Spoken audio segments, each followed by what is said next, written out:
ketika setiap dia ngobatin orang, selalu nenek itu selalu muncul yang dia lihat di rumahnya si Herman. Oke sobat horor, kembali lagi di Serba Horor.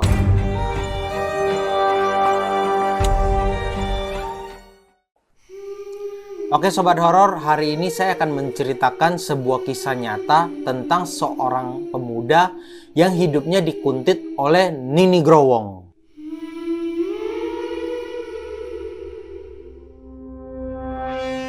Jadi begini ceritanya sobat horor. Ada seorang pemuda yang kita sebut saja namanya Mas Agus.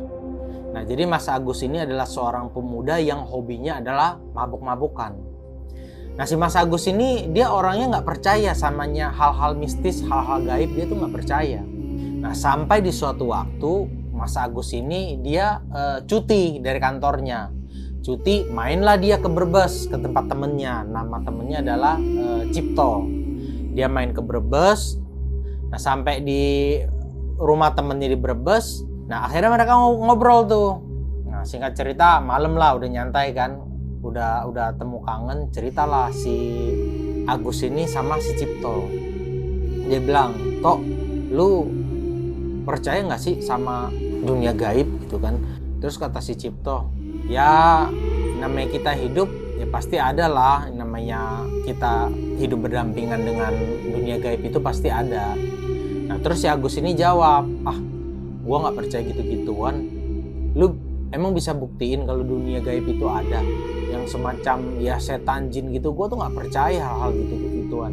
Nah, intinya si Agus ini nggak percaya dengan yang namanya dunia gaib, dunia mistis, dunia jin, dunia setan. Si Agus ini nggak percaya sobat horor. Nah, ngeyelnya si Cipto ini temennya adalah orang yang punya kelebihan. Ya, dia ngerti tentang alam gaib dan dia punya lah kelebihan atau indera keenam semacam itu. Nah, habis itu mereka ngobrol-ngobrol panjang lebar. Akhirnya si Agus ini tertantang. Dia bilang, "Gini deh, gue lihat dari tadi kita ngobrol, lu ngotot banget bahwa ya lu ngotot dan lu yakin bahwa dunia gaib itu ada, dunia mistis itu ada, sedangkan gue enggak. Gini deh, lu bisa nggak buktiin ke gue? Gue penasaran dari tadi lu ngotot banget," kata si Agus ke si Cipto. "Gue penasaran, lu ngotot banget, lu yakin banget bahwa dunia mistis itu ada. Lu bisa nggak buktiin ke gue? Gue pengen tahu dan gue pengen ibaratnya membuktikan diri lah bahwa sebenarnya ada nggak sih? Gue bisa pastikan bahwa nggak ada." Si Mas Agusnya ngomong gitu. Nah, kata si Cipto, ya dengan santainya, orang dia kan tahu tentang begituan dia. "Ya ada, mana mungkin nggak ada sih." Nah, singkat cerita dia tetap ngotot.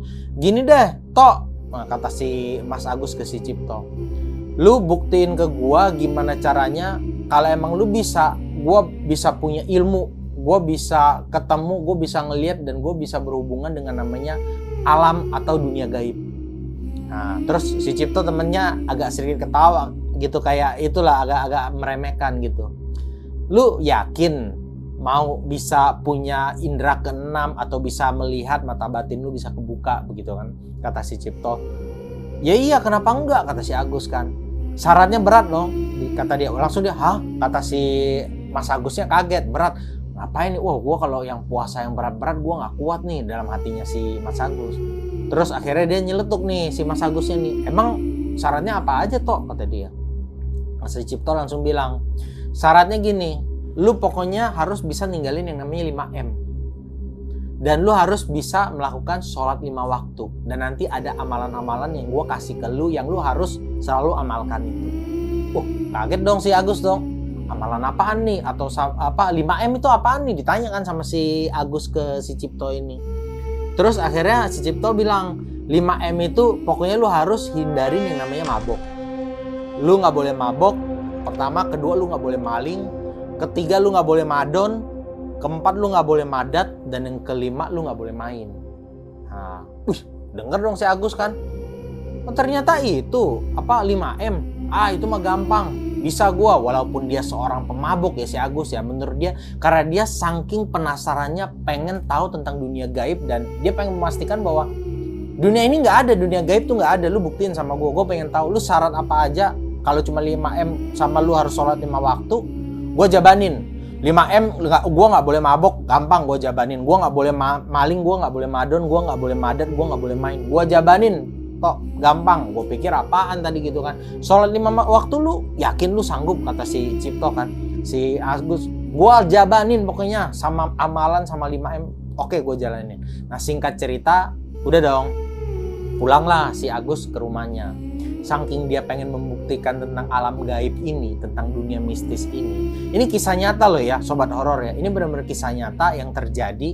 Jadi disimak sampai endingnya, ini menarik banget menurut saya. Jadi dia pulang sampai di rumah, dia benar-benar ngelakuin syarat-syarat yang dikasih sama si Cipto. Untuk dia bisa membuka mata batinnya, untuk dia punya kelebihan atau indera keenam dan bisa berhubungan dengan yang namanya dunia gaib. Nah singkat cerita, dia pulang, dia ngelakuin, dia nggak main, dia nggak mabuk, dia nggak madon, semua yang 5M itu dia nggak ngelakuin. Dan dia memang sholat 5 waktunya tepat. Berjalan selama 3 hari, termasuk puasa hafal amalan-amalan yang dikasih sama si Cipto, dia udah ngelakuin selama 3 hari, sobat horor. Setelah dia ngelakuin semua, dia penasaran dong, gue udah sampai di puasa yang 3 hari nih. Harusnya mata batin gue udah bisa kebuka nih, gue udah bisa punya indera keenam untuk berhubungan dan gue bisa melihat yang namanya dunia gaib. Nah singkat cerita, akhirnya pada saat dia udah mulai berpikir begitu, temen-temennya yang di daerah rumahnya si Agus ini pada bingung. Udah 3 hari ini Agus kok nggak pernah nongol nih. Ini orang nih pemabok nih, malam nggak mungkin ada di rumah. Dia malam selalu keluar rumah, pulang pokoknya mabuk gitu. Dia mabuk sih ya teman-teman udah tahu, memang hobinya mabuk, tapi dia nggak mabuknya nggak rese gitu kan. Nah singkat cerita temennya pada penasaran, adalah datang temennya satu ke rumahnya. Namanya rumahnya terbuka kan, memang siapa aja namanya kampung gitu kan, nggak tertutup, welcome gitu, karena saling kenal tetangga satu dengan tetangga yang lain. Singkat cerita temennya datang itu udah jam 10 malam, sobat horor. Jam 10 malam si Agus ini ada di dalam kamar, tutup pintu. Temennya yang datang ngelihat sendalnya ada nih si Agus nih. Ngapain nih dia di dalam nih, begitu kan? Akhirnya masuklah pelan-pelan lah. Gue pengen tahu si Agus nggak pernah keluar nih, udah 3 hari nggak kelihatan. Dia ngapain sih dalam rumah? Singkat cerita dia masuk, nggak ada orang. Tapi kok kayaknya denger ada suara dalam kamarnya Agus nih. Gitu. Kebetulan kamarnya Agus kan agak di depan ya, dekat ruang tamu. Dia mau ngintip lah lewat lubang kunci kamarnya si Agus ini. Nah temennya pada saat mau ngintip, ini benar-benar kisah nyata yang diceritain ya sama si Mas Agusnya sendiri. Pada saat temennya mau ngintip, itu kayak ada angin. Kita bilang kalau angin badai atau angin torpedo nggak mungkin dalam rumahnya bisa ambiar. Tapi kayak angin nebus gitu. Nah si temennya Agus ini kelempar, kayak ditendang, kayak didorong oleh sesuatu, tapi kayak angin gitu loh. Habis itu kaget lah si temennya Agus itu. Habis dia mental, jungkir balik, dia lihat nggak ada apa-apa, merinding, dia takut, lari, dia langsung kabur, nggak ngomong sama siapa-siapa. Nah habis itu kejadian kedua itu terjadi di kantor, sobat horor. Jadi biasanya kan namanya karyawan ya, itu kan suka ada locker, bawa baju, bawa handuk. Jadi kalau misalnya sore malamnya dia mau kemana dia nggak pulang, biasanya karyawan kan suka ada mandi di kamar mandi kantor gitu kan. Nah singkat cerita temennya si Agus ini mau mandi, teman kantornya. Jalanlah si temennya si Agus ini ke kamar mandi. Di kamar mandi temennya ngelihat ada bajunya si Mas Agus digelantungin gitu ya. Biasanya kan kita tahu ya kamar mandi digelantungin bajunya gitu. Dan oh ada si Agus tuh lagi mandi. Nah pada saat dia ngomong dalam hati si Agus lagi mandi, itu bajunya si Mas Agus yang kegantung, tiba-tiba dia keluar ular. Kaget, shock dia kan, mau teriak kayak antara bener masa ular keluar dari baju gitu kan. Belum sempat teriak, ularnya keluar cepet banget, seret begitu kan. Yang kedua keluar semacam makhluk hitam gelap keluar dari baju yang digantung itu. Kaget, lari terbirit-birit, teriak masuk ke dalam kantor, heboh satu kantor.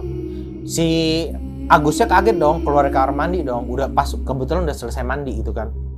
Kaget, kenapa, ada siapa yang teriak? Si Mas Agusnya nggak ngeliat apa-apa, udah geger satu kantor. Akhirnya satu kantor itu akhirnya jadi berbau mistis lah ketika temennya si Agus ngeliat itu. cerita ke sana sini, dan akhirnya ada juga pengalaman satu teman yang dia sering kemasukan atau kesurupan, dan daerahnya itu di gudang belakang kantor. Nah, singkat cerita udah terjadi, pokoknya semenjak kejadian itu jadi horor banget deh itu kantor deh. Nah, si Agusnya pulang, dia dalam hati begini, ini kan udah 3 hari ya gue ngelakuin, gue udah puasa, gue udah ngamalin semua yang dikasih sama si Cipto, ya kan, gue udah nggak ngelakuin minum, mabuk, maling, semua 5M gue taatin, dan sholat 5 waktu udah gue jalanin semua. Harusnya ilmu gue udah berfungsi nih, harusnya mata batin gue udah kebuka nih, gitu kan. Penasaran dia kan, karena dia sering cerita yang masalah keangkeran di gudang kantor belakang, yang ada karyawan yang sering kemasukan di situ. Dia penasaran, dia pengen buktiin kemampuannya dia, atau dia pengen buktiin bahwa alam gaib itu ada. Dia datang sendiri. Gue pengen tahu, di sini ada temennya kantornya dia yang kesurupan, dia tengah malam datang ke situ, dia baca Al-Fatihah di situ. Dia baca Al-Fatihah selama hampir 7 hari berturut-turut, dia ngelakuin ulang, dan dia nggak mendapatkan reaksi-reaksi atau tanda-tanda dia punya kemampuan. Ngelihat pun nggak, ngerasain pun nggak, terjadi sesuatu pun nggak. Setiap malam selama 7 hari, si Agus itu selalu balik ke kantor belakang gudang. Selalu dia bacain Al-Fatihah di situ. Nah, singkat cerita, dia pulang, dia nggak ngerasain apa-apa. Dalam hati dia bilang, ah bener kan kata gua kan, gue dibohongin nih sama si Cipto nih, kurang ajar nih si Cipto nih, gue udah ngelakuin semua lagi, taunya bener, dia nggak bisa ngebuktiin ke gue, kata si Agus ini. Buktinya nggak ada tuh yang katanya tempat kesurupan yang paling angker diceritain orang-orang kantor gue, udah dateng ke situ. Nah, jangan kan nampakin diri, angin atau suara aja nggak ada. Singkat cerita, keesokan harinya ada temen kantornya si Agus, ya, namanya si Herman. Dia itu tiba-tiba kejang-kejang di kantor, badannya kaku, jadi kayak kayu, nggak bisa bergerak, matanya melotot, diem aja kan. Akhirnya dibawa pulang tuh, udah panggil sana sini buat ngobatin dari orang-orang kantor yang ngerti ya, yang ya pokoknya yang tua-tua yang ngerti gitu, itu udah diobatin, itu tetap seperti itu. Akhirnya orang kantor nyerah, pulang, dibawa pulang, dianterin pulang tuh si Herman. Nyampe di rumah juga kan dipanggil sana sini buat berobat, itu nggak sembuh-sembuh si Herman itu. Akhirnya si Herman itu ngomong sama temennya yang lagi ngejengukin, yang bisa ngobatin gua cuman si Agus, kata dia. Ah, temen-temennya pada bingung, kok si Agus? Ya mereka kan, si Agus ini orang biasa, bukan yang mereka tahu bahwa si Agus ngerti atau gimana gitu kan. Akhirnya yang namanya kaku, ngomongnya juga terbatas, temennya sampein lah besoknya ketemu si Agus. Gus, kemarin kita ngejenguk si Herman nih, kata temennya kan. Si Herman ngomong gini, kasihan lu jengukin dia. Iya, gue belum sempet jenguk nih, kata si Agus. Sorry, dia bilang, kemarin gue ada kerjaan, dia bilang. Kata temennya si Agus sama si Herman, mendingan lu jengukin deh. Soalnya keluar dari mulutnya si Herman, cuman lu yang bisa nyembuhin dia. Kaget lah si Agus kan, hah? Dia diem. Terus dalam hati dia begini, apa ini untuk pembuktian amalan gua atau yang udah gue jalanin selama ini ya? Nah, akhirnya terbersit seperti itu, penasaran dia, terus dia ngomong sama temennya, oh iya, gue emang rencana sore ini gue mau ke tempat si Herman kok, dia bilang. Oh ya udah, ada beberapa anak kantor juga belum kesana, nanti bareng aja. Iya, gue bareng aja. Oke. Nah, singkat cerita, selesai jam kantor, berangkatlah mereka bareng-bareng ke rumahnya si Herman sama beberapa teman kantor yang belum jenguk. Sampai di sono, di rumahnya si Herman, itu baru turun mobil, si Agus ini kayak ngeliat ada sosok seorang nenek-nenek di depan rumahnya si Herman. Ditegesin lagi nggak berapa lama, ngilang gitu nenek-nenek. Tapi dia nggak takut, si Agus ini nggak takut, karena dia ngeliat kayak bener, tapi kayak nggak, tapi kayak bener, terus ngilang. Jalan-jalan sampai ke pintu rumahnya si Herman, ada temennya juga masih di situ di depan. Ditanya, si Agus bilang, lu lihat nggak tadi ada nenek-nenek di depan sini? Enggak, gue nggak ngeliat. Oh ya udah, lu ngaco lu, kata temennya. Dalam hatinya si Agus, ya udah deh, biarin deh gitu, nggak diterusin. Singkat cerita dia masuk ke dalam. Saya sampai merinding nih ceritanya nih. Masuk ke dalam, ketemu si Hermannya masih kaku gitu kan. Gimana kabar lu? Ngomong masih, matanya masih, pokoknya badannya kaku kayak kayu lah gitu kan. Si Hermannya cuma bilang, Gus, cuman gitu doang, terus diem gitu. Akhirnya dia berlagak, si Agus ini berlagak karena udah ada omongan, oh si Herman minta lu yang ngobatin tuh. Dia berlagak seperti dia ngerti lah, seperti udah pengalaman. Terus dia baca-baca gitu amalan-amalan yang udah dikasih tahu sama si Cipto, dia baca-baca. Nggak lama dia pencet-pencet tuh kaki jempolnya, dipencet-pencet. Pokoknya dia gayanya udah kayak orang berpengalaman banget deh. Udah kayak apa sih, orang yang suka ngobatin, padahal mah belum pernah gitu, gaya-gayaan gitu. Habis dipencet jempolnya, dia tiup kepalanya, di ubun-ubunnya ditiup, kepalanya si Herman ditiup sama si Agus. Gitu ditiup gitu. Terus gaya-gayaan dia bilang sama temennya, ada tolong ambil air putih segelas dong gitu. Wih, gayanya dong. Tahu bener tahu nggak, dia dalam hati juga, aduh mudah-mudahan sih sembuh nih. Ya udah, dia sambil baca-baca begitulah. Singkat cerita, temennya lagi mau ngambil minum segelas, belum sempat ngambil minumnya belum nyampe, si Herman tiba-tiba bangun, duduk dari tempat tidur, bisa bergerak seperti biasa. Yang pada di luar pada ngeliatin, kaget ngeliatinnya. Kemarin gimana mau bergerak, orang ngomong aja susah, kaku. Pada saat si Herman ini bangun udah bisa bergerak. Lu Gus, udah lama lu Gus di sini. Kaget orang-orang. Jadi kayak yang pada saat kaku itu sebenarnya jiwa sama rohnya si Herman kayaknya nggak ada di badan ini. Karena pada saat dia bangun tiba-tiba dia nanya, Gus, lu udah lama di sini? Padahal kan emang tadi mereka ngobrol. Nah, singkat cerita geger lah satu kampung. Intinya geger lah semua bahwa ada orang baru nih, orang sakti nih yang bisa nyembuhin. Soalnya banyak yang ibaratnya yang punya ilmu, yang pengobatan segala macam itu udah ke situ nyembuhin si Herman. Itu Herman nggak sembuh-sembuh. Tapi ketika si Agus datang itu bisa sembuh. Bahkan suruh ngambil air minum pun air minumnya belum datang udah sembuh duluan, sobat horor. Sakti nggak tuh? Geger lah itu satu kompleks, satu kampung, pokoknya semua geger lah. Sampai singkat cerita, akhirnya banyak orang yang datang ke rumahnya si Mas Agus ini untuk minta pengobatan. Karena kan udah geger kemana-mana. Sampai yang di luar kota pun datang ke rumahnya Mas Agus.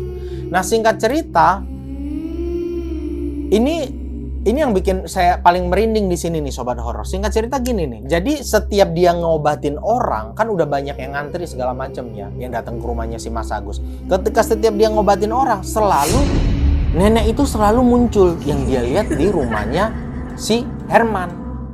Mulai awalnya jarang-jarang, makin dia banyak ngobatin orang, si nenek itu makin sering muncul sobat horor.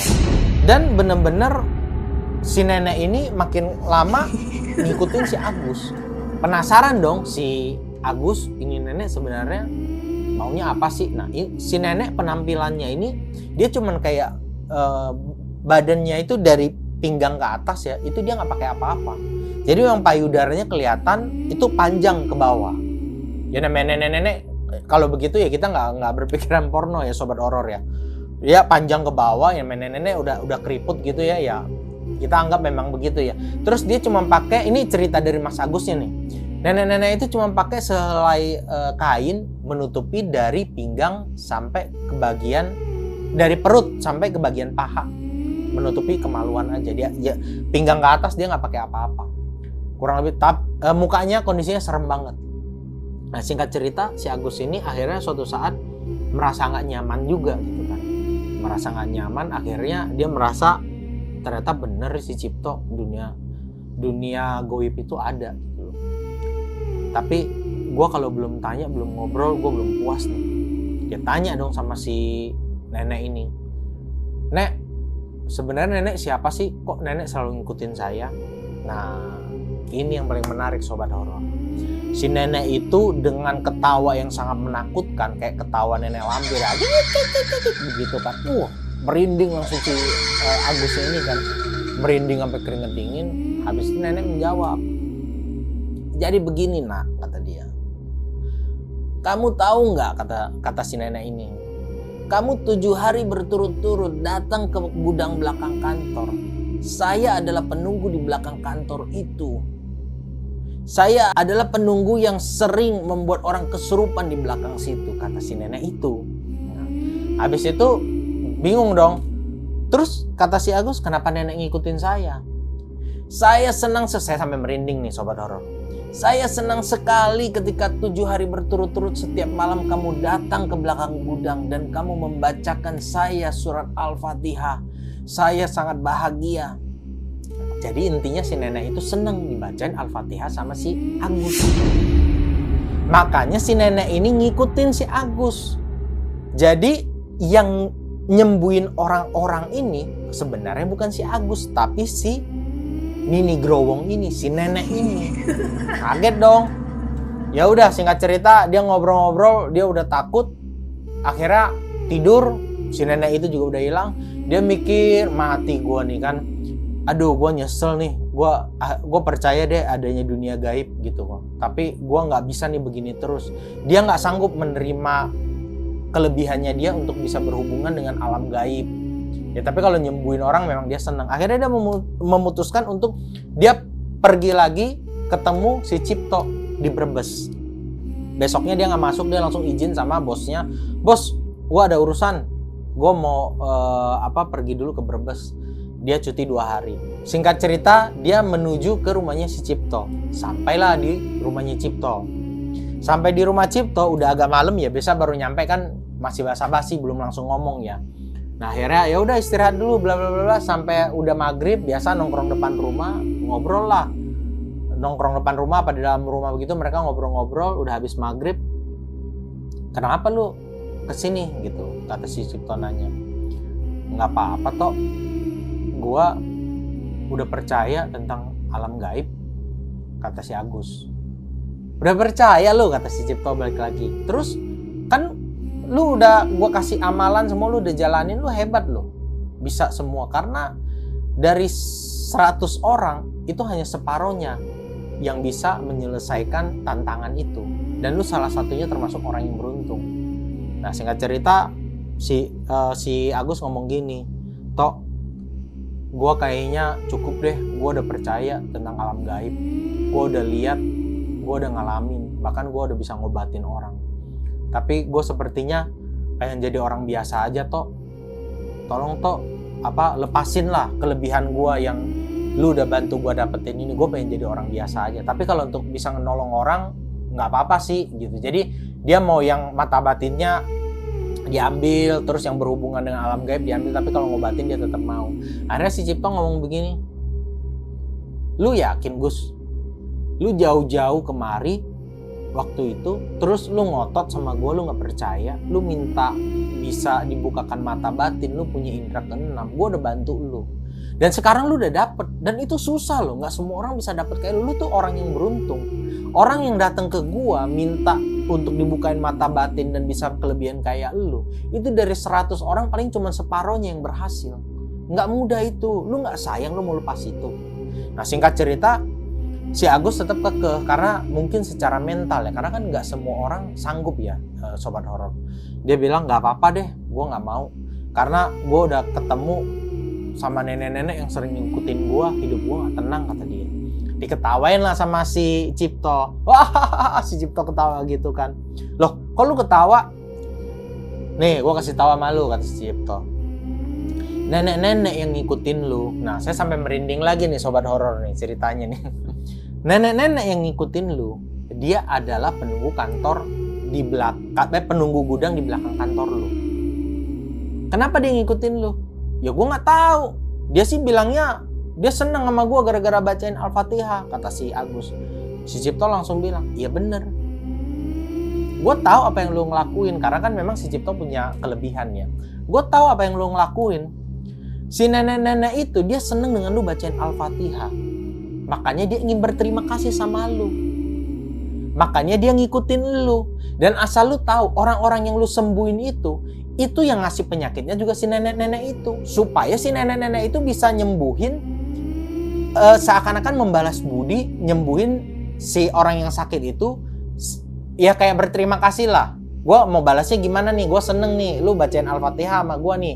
Ibaratnya kata si nenek nih, aduh gue gak bisa balas, ya udah gue bikin orang sakit, nanti lu ke sono gue bantuin lu, seakan-akan gue bantuin lu kan begitu kan. Nah si Cipto ini kasih tahu seperti itu ke Mas Agus.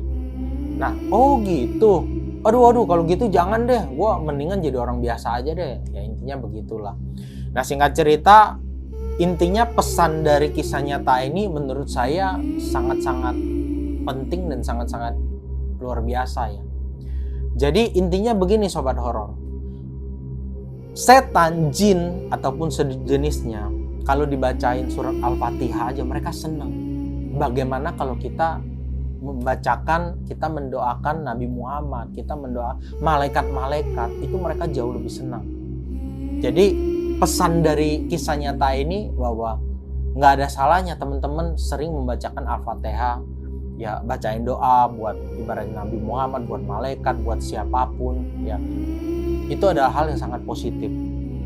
Pesan-pesan positifnya saya lihat di situ sobat horor. Jadi singkat cerita, akhirnya si Cipto cuman ngomong begini sama si Agus. Gus, lu tenang aja. Lu udah gak mau dalam hati lu yang paling dalam. Lu udah gak kepengen punya kelebihan. Dan itu udah didengar sama Allah. Mulai dari sekarang, karena lu udah gak kepengen, itu semua udah gak ada sama lu. Lu percaya aja. Lu pulang aja, lu akan jadi orang biasa dan semua baik-baik aja. Jadi intinya pesan yang kedua yang saya tangkap adalah ketika kita meyakini sesuatu, itu akan benar terjadi dalam hidup kita.